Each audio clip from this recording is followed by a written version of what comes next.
So on to page 38, and we've got much the same thing for exercise 4 and exercise 6. There's just one additional smart tip that they go over before you get into these intervals.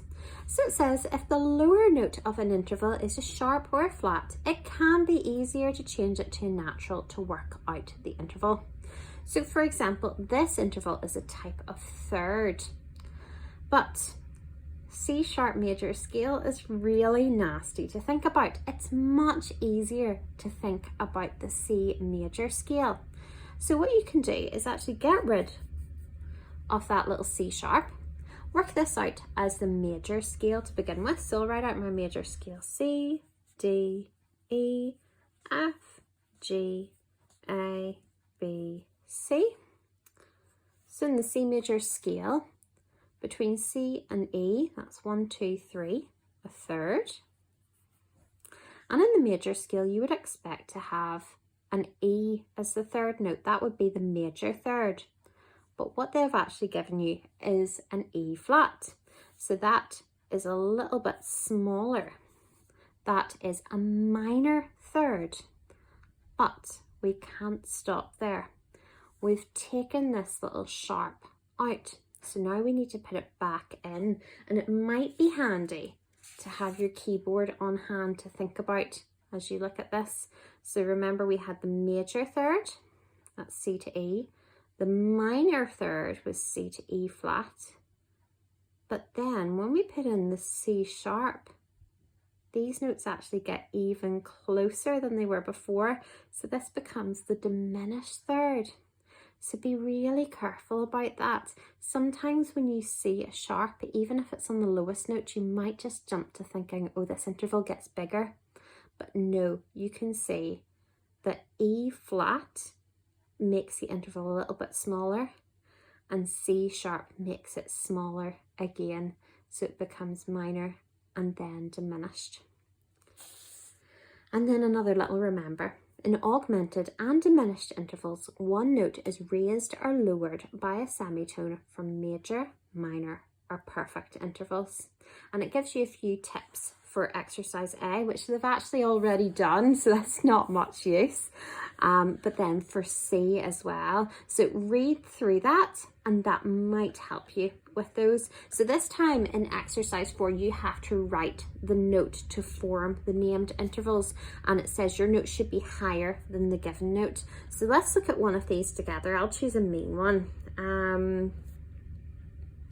Let's see, I'll choose exercise 4G here. Let me make sure it's in view. So this is the the alto clef.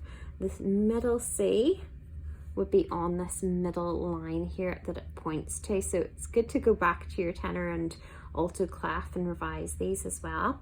So this is middle C. Let me work out what this note down here is. So B, A, G, and F. And sometimes it can actually be handy to use your wee keyboard to work that out as well if you need to. So this note is F. And what they want is an augmented third. Now I'm not going to bother with the augmented just yet. I'm going to focus on the third. So we're going to start with the F, and let's work out what the third note of F major is. F, G, A, B flat, C, D, E, F. I didn't really even need to write out the whole thing. It's an A. So F, G in the space, and A. And just make sure that it's the A that's actually close to that F as well, because I could have written a much higher A by mistake, and of course that wouldn't be a third, that would be a much bigger interval, and you always want to make sure that you're above the first note as well.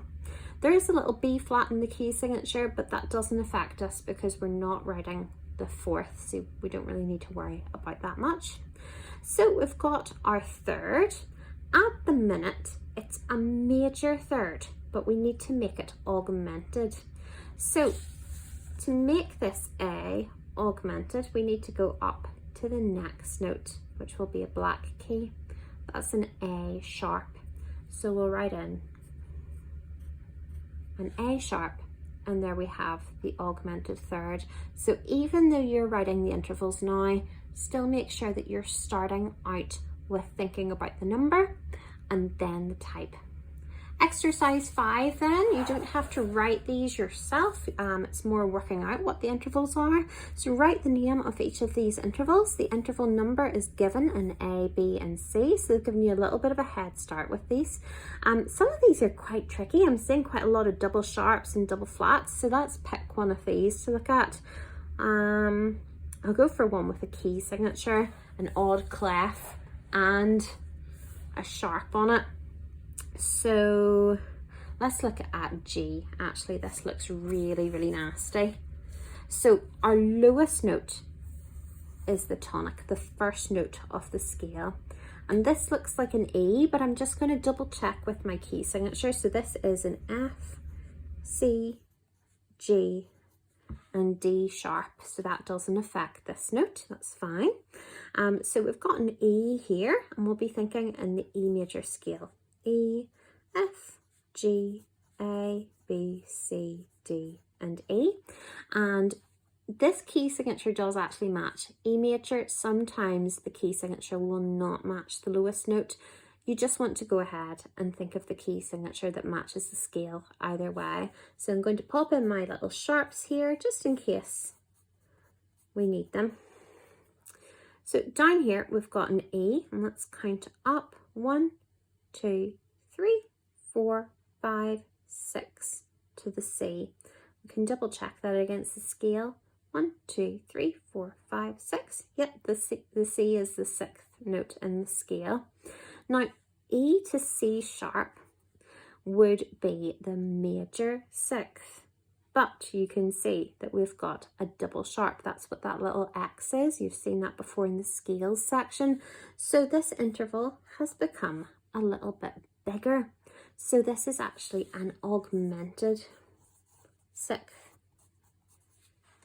Now I promised you a weird clef as well. So let's go on to the next one and we'll do H while we're at it.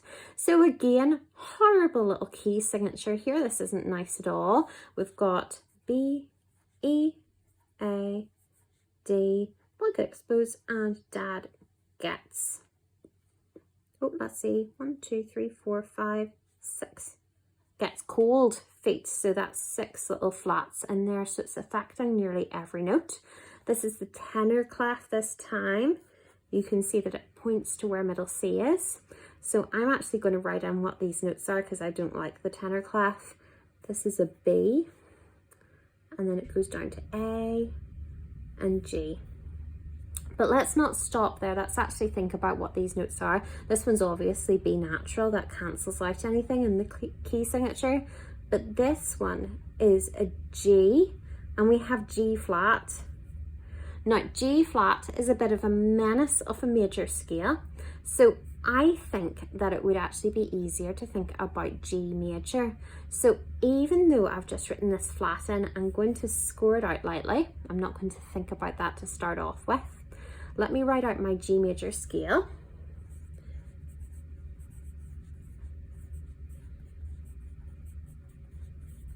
Okay, G, A, B, C, D, E, F sharp, and G.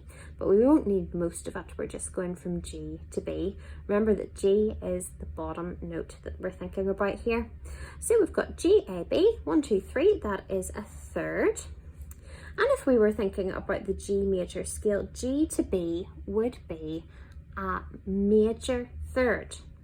But we've got a few accidentals here. First of all, do not let the B natural throw you off. That would still be a major third.